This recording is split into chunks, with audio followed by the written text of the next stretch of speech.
In this video, we're going to take a look at pH scale and pH calculations. Not only will we learn how to interpret the pH scale, but we'll also be able to calculate the pH of substances based on concentration of ions, such as hydronium ions and hydroxide ions. So there's a great preview of the material video here that you can watch. It's the same one as the first part of acids and bases, but you can now understand this in more depth and focus specifically on the pH sections here. Let's go to the pH scale. What's the pH scale all about? Where do the numbers come from? And how does it work? So our pH scale is a scale that ranges from 0 to 14. And it tells you essentially how acidic something is. So anything below 7 is considered acidic. And the lower your pH, the more acidic you are. Anything above 7, you're basic. And the higher that pH is above 7, the more basic it is. And then if you're on 7, then you're neutral. And it has to do with the concentrations of hydronium relative to hydroxide. So if you have equal concentrations of each, like for example in pure water, not just pure water, but there's other things as well, like salt water as well is neutral, but equal concentrations of each, that would be a neutral solution. If your hydronium is less than the hydroxide, so your hydroxide is winning the battle, it's more basic. And if your hydronium, your H3O plus is more than hydroxide, the concentration, then you're acidic. So it's a balance between the H3O plus and the OH minus.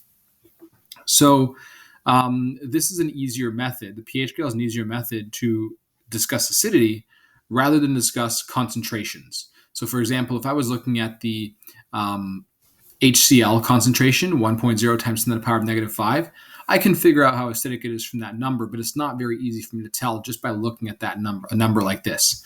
So that's why instead of looking at the concentration of the acid, we create a simpler number, put it on the pH scale, and that's easier to just look at that number and say, okay, it's acidic, it's basic, it's this much more acidic than this substance, so it's a lot more convenient. pH scale stands for potency or power of hydrogen. And so essentially it's a measure of the hydronium concentration in a solution. It's an easier way to understand that. Now, what's important to understand is that the pH scale is a logarithmic scale. And so what that basically means is that each unit is not worth 1. In our logarithmic scale, each unit's actually worth 10. It's a factor of 10. So for example, if you have a pH of 2 and a pH of 3, you know that the pH of 2 is a lower pH, so it's more acidic than the pH of 3. How many times more acidic? Well, the difference between them is 1, but that 1 is worth 10. So it's actually 10 times more acidic. There's 10 times more hydronium, H3O plus ions in here compared to in here. So every difference in concentration is actually a factor of 10. So for example, if I had a pH of 2 and a pH of 4, the pH of 2 is 100 times more acidic because the difference of 2, 10 times 10, than the pH of 4. So again, pH, we're really looking at the hydrogen ion concentration in the solution. The higher that concentration of hydrogen ions means that you have a lower pH, and the lower the concentration of hydrogen ions means you have a higher pH. So you're more basic. Another term for basic we often use is alkaline. But here you can see our scale from 0 to 14, neutral being in the middle, below 7, acidic, above 7, alkaline, exactly on 7, neutral. And here are some pHs of common substances. You don't have to memorize it, but get a good sense of what things around your home or things you might commonly deal with might be in terms of pH. So for example, you can see gastric fluid, that's your stomach acid, pH of 1.7, so quite acidic. Vinegar is quite acidic as well, pH of 2.8. And then we get to, as we go higher and higher, so rainwater, a little bit less than 7 because there's some acid in there. Pure water, 7. Look at our blood. Our blood is actually slightly basic, so it's 7.4, which is above 7. It's above that midline, so it's considered basic. So beyond that 7, it's basic there. So take a look at some examples here. Have a general sense of type of items that might be considered acidic, type of items that might be considered basic. And here we can see what a pH of 1 looks like. And you can see what that compares to in terms of the concentration. So a pH of 1, its concentration for hydrogen ions would be 0.1 molar.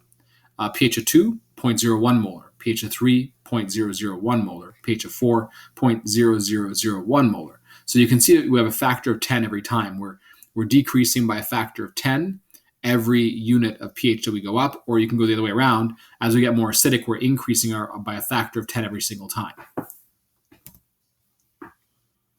So there is a formula to calculate pH from the concentration of H3O plus that you have in your solution.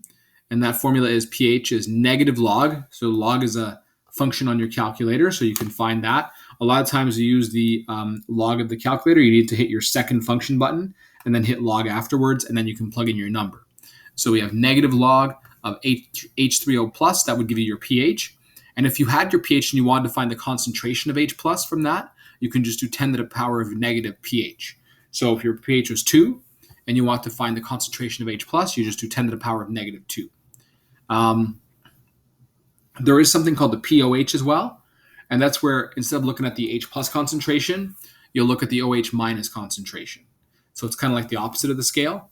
But basically, if you want to find POH, you do negative log of the hydroxide ion concentration. And then if you want to find the POH from the hydroxide concentration, you would do 10 to the power of negative POH. Another cool relationship that exists is that if you have your pH and your POH and you add them together, you get 14. So if you know one, you can just take it away from the 14, and that gives you the other one as well. So you can use all these different relationships to convert between pH, POH, concentration of OH minus, and concentration of H plus as well. So we're going to do some examples together. But first, let's go and fill in some blanks for the concepts behind pH and POH. So here's our handout. So we saw that typically when we describe an acid, we're looking at the concentration of H plus ions in the solution. And concentrations are written often, for the most part, in moles per liter. And it's hard to determine how acidic or basic something is looking at a number like this. So what we do is we come up with a shorter, more suitable, convenient method called a pH scale, which is a scale that goes from 0 to 14 and tells you how acidic something is. The pH scale it stands for potency or potential or power of hydrogen, and it's a logarithmic scale. So every unit counts as a factor of 10 as opposed to 1. So for example, if you have a pH of 2 and a pH of 3, a pH of 2 is 10 times more acidic than a pH of 3. So anything below 7 is acidic, above 7 is basic, 7 is neutral, and it has to do with the concentration of hydronium, or H plus you can call it as well, compared to OH minus. So acidic, more H3O plus compared to OH minus, basic, less H3O plus and more OH minus, and neutral, equal quantities or equal concentrations. So let's say we had two substances. Substance A has a pH of 2, and substance B has a pH of, let's say, 4. And I want to know which one's more acidic. So try to pick that. So you would say A is more acidic, and you want to find out how much more acidic it is. So how many more H plus ions are there in there? Well, the difference is 2 between these two pH values. So that's basically 10 times 10, 100 times more acidic. And you could say B is 100 times less acidic. The way you can figure that out essentially is 10 times 10 basically is just 10 to the power of the difference between them, 10 to the power of 2. So for this one over here, the difference between them was 1. So 10 to the power of 1 times more acidic, for example. And as we mentioned, pH is a measure of the hydronium ion concentration. And if you have a high concentration of hydronium or hydrogen, we sometimes call it that as well. You have a low pH. If you have a low concentration of hydrogen, you have a higher pH. And we saw that there's a relationship that we can use to figure out the pH from concentration. Our pH formula is the negative log of your concentration of H3O plus. And if you want to find the concentration of H3O plus, or H plus abbreviated here, you just do 10 to the power of negative pH. And then there was also a scale called the POH scale, which tells you how basic something is based on the hydroxide ions. And so if you had the negative log of your hydroxide ions, then you get your POH. And if you want to find your OH minus ions from the POH, you can just do 10 to the power of negative POH. And then the other interesting thing we saw is that if you add your pH and your pH together, you get 14. So if you know 1, let's say you know POH and you want to find pH, you can simply do 14 minus POH. Or if you know your pH and you want to find POH, you can simply do 14 minus pH. And so in this video, we saw the introduction to the pH scale. We saw that there's a mathematical formula you can use to figure out what your pH is. In the next video, we're going to do some sample problems using the formulas that we just discussed.